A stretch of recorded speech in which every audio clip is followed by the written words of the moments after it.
এয়া হ'ল আমাৰ গাঁৱত আমাৰ ফাদাৰে এনেকৈ কুকুৰাসমূহ সংৰক্ষণ কৰি ৰাখিছে।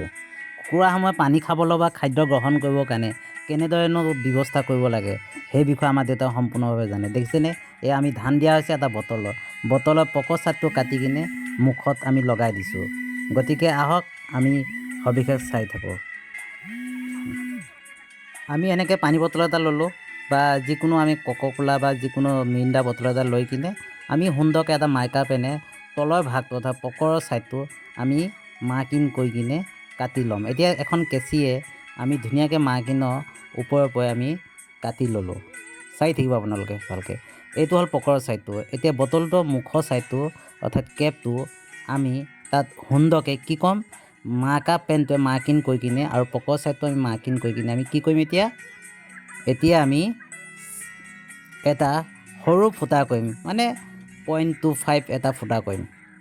আপোনালোকে চাই থাকিব দেই। এয়া ড্ৰিল মেচিনে ফুটা কৰি আছোঁ মই। আৰু এতিয়া কেপটোকো ফুটা কৰিম, প্ৰায় 2.5 mm ড্ৰিল বিট এটা ল'লেই হ'ব।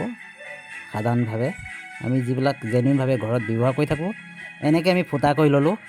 ফুটা কৰাৰ পিছত আমি ৱাছাৰ ল'ম, প্লেন ৱাছাৰ বুলি কয় এইটো। প্লেন ৱাছাক আমি কি কয়, আমি সুন্দৰকৈ মাৰ্কিং কৰি ল'লোঁ।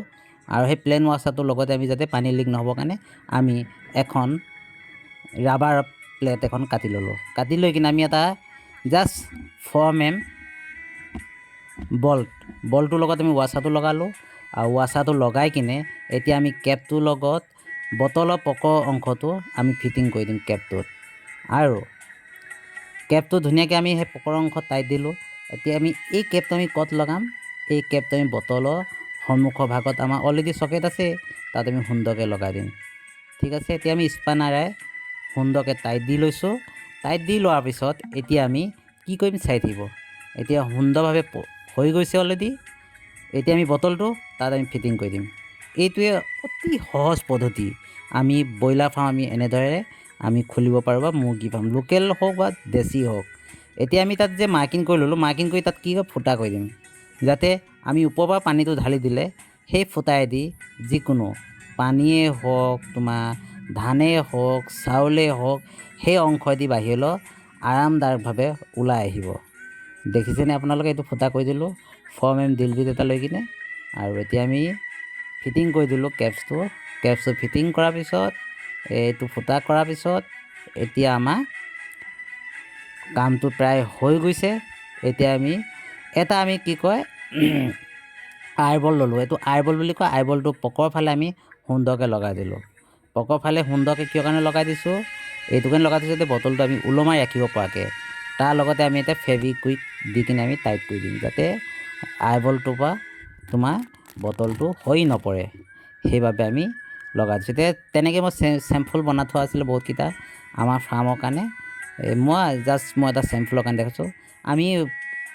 আমি সৰুকৈ আমি সৰু কৰি দিব পাৰোঁ, বা দীঘলকৈ আমি হেকচ' ব্লেডৰ সহায়ত আমি কাটিবও পাৰোঁ।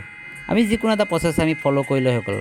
ছাপ'জ বোলে আমাৰ ধানৰ কাৰণে হ'লে আমি দীঘলকৈ আমি কাটি দিলোঁ, আৰু পানীৰ কাৰণে হ'লে সৰু ফুটা কৰি দিলোঁ। এনেকৈ ধৰণে আমি নানা ধৰণৰ উপায় আমি অৱলম্বন কৰিব পাৰোঁ।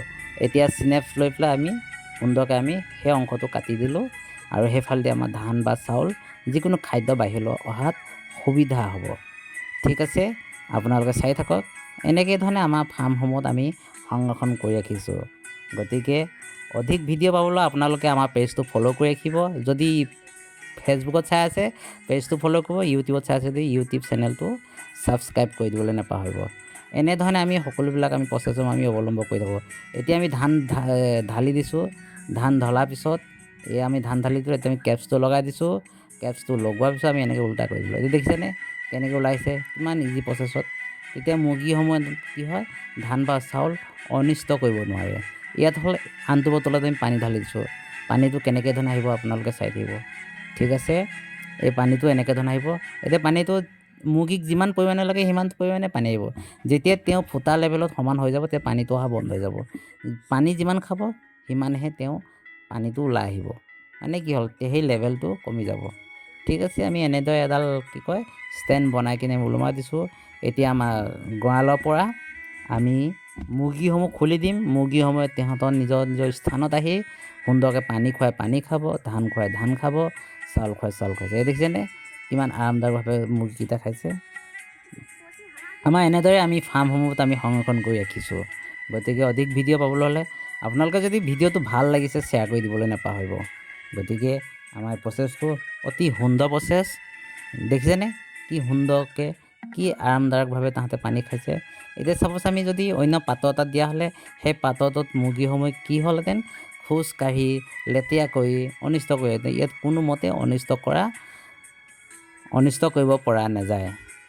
গতিকে অধিক টেকনিকেল ভিডিঅ'সমূহ পাবলৈ হ'লে আপোনালোকে আমাৰ পেজটো বা ইউটিউব চেনেলটো ছাবস্ক্ৰাইব কৰি ৰাখি থৈ দিব। ধন্যবাদ। ভাল লাগিলে শ্বেয়াৰ কৰি দিব।